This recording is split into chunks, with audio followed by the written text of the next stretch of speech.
बच्चों, let's read the question. Question states that the technique of DNA fingerprinting was initially developed by.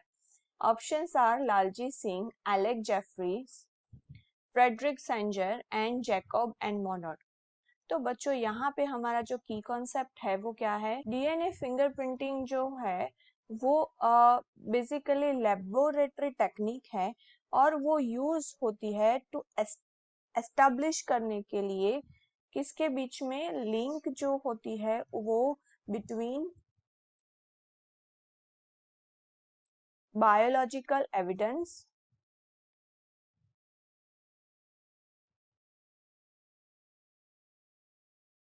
And suspect of criminal investigation.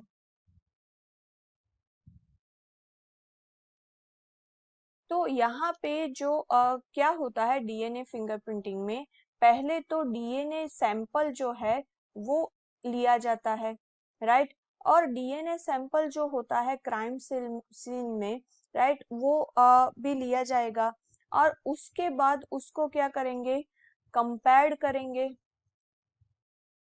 Right, DNA sample से जहाँ की जो suspect में से मिला है। तो ये जो टेक्निक होती है उसे हम बोलते हैं डीएनए फिंगरप्रिंटिंग। तो ये जो टेक्निक है जेनेटिक्स के अंदर, ये मेथड जो होता है वो आइसोलेटिंग और आइडेंटिफाई वेरिएबल एलिमेंट्स करने के लिए बेस पेयर सीक्वेंस को होता है, राइट। और जो भी टेक्निक है वो डेवलप किया था इनटू 1984 में ब्रिटिश जेनेटिस्ट थे एलेक जेफरी, राइट। तो ये उन्होंने क्या किया कि पहले वो नोटिस किया कि जो सर्टेन सीक्वेंस होती है वो हाईली वेरिएबल डीएनए है, राइट। उसको हम क्या बोलते हैं, मिनी सैटेलाइट, उसको बोलते हैं मिनी सैटेलाइट।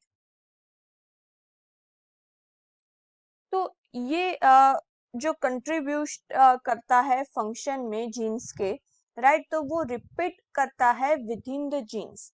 तो जेफरे ने जो रिकॉग्नाइज किया वो क्या था कि जो इंडिविजुअल होंगे, ईच इंडिविजुअल वो यूनिक होंगे, राइट। तो उनका जो मिनी सैटेलाइट पैटर्न है वो कैसा होगा, यूनिक पैटर्न होगा, राइट। तो उसकी वजह से हमें पता चलता है कि जो डीएनए सीक्वेंसिंग में जो क्राइम सीन में हम यूज करते हैं कि आइडेंटिफाई करने के लिए, तो राइट, यहाँ पे एक एक्सेप्शन ये है कि अगर मल्टीपल इंडिविजुअल्स है जो कि सिंगल जाइगोट में से यानी कि आइडेंटिकल ट्विंस बने हैं, तो उसमें ये बात थोड़ा अलग होता है, राइट। तो ये जो प्रोसीजर होती है वो क्या क्रिएट करती है, डीएनए फिंगरप्रिंटिंग, और वो कंसिस्ट करेगी first obtaining a sample of cell such as, जो वो स्किन में से भी हम ले सकते हैं, हेयर में से भी ले सकते हैं, ब्लड सेल यानी कोई भी ब्लड पड़ा हुआ है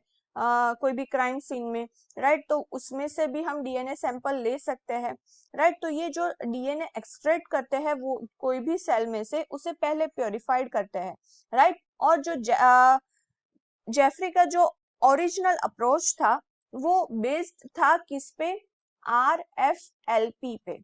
RFLP क्या होता है, रिस्ट्रिक्शन फ्रेगमेंट लेंथ पॉलीमॉर्फिज्म। ये जो टेक्नोलॉजी होती है जिसके अंदर डीएनए होगा वो कट किया जाता है स्पेसिफिक पॉइंट पे, राइट। और वो स्ट्रैंड जो होता है प्रोटीन का वो नोन होता है एज अ रिस्ट्रिक्शन एंजाइम। तो ये सारी जो प्रोसीजर होती है वो सारा किस में होगा, डीएनए फिंगरप्रिंटिंग में।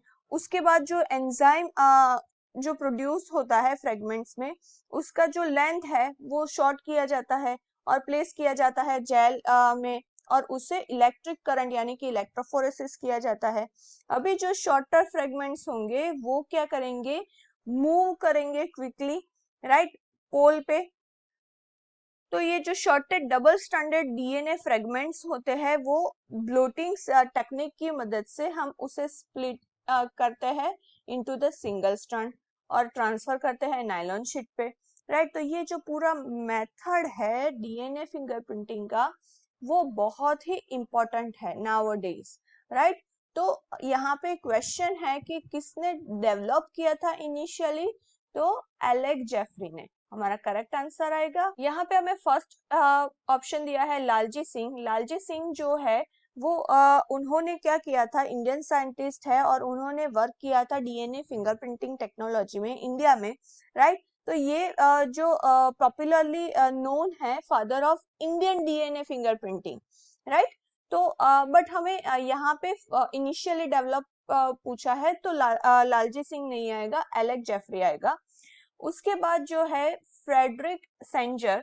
फ्रेडरिक सेंजर जो थे वो इंग्लिश बायोकेमिस्ट थे, राइट। उन्होंने क्या किया, प्रूव किया कि प्रोटीन जो होते हैं वो ऑर्डर होते हैं मोलिक्यूल्स, और यहाँ पे जो जीन्स एंड डीएनए होते हैं वो मेक जो प्रोटीन जो मेक होता है वो कौन करता है, राइट। वो डीएनए और जीन्स जो है वो प्रोटीन बनाते हैं, वो ऐसा उन्होंने बताया, राइट। और जो जैकब एंड मोनोड है, उन्होंने एबनॉर्मल रेगुलेशन प्रोसेसेस थी जो एंजाइम में प्रोड्यूस करने के लिए म्यूटेटेड जीन में, वो उन्होंने इकोलाई में नॉर्मल स्ट्रेन में लिया। तो ये दोनों ऑप्शन भी हमारे नहीं आएंगे, हमारा करेक्ट आंसर आएगा B. Hope you understood it well, all the best, thank you.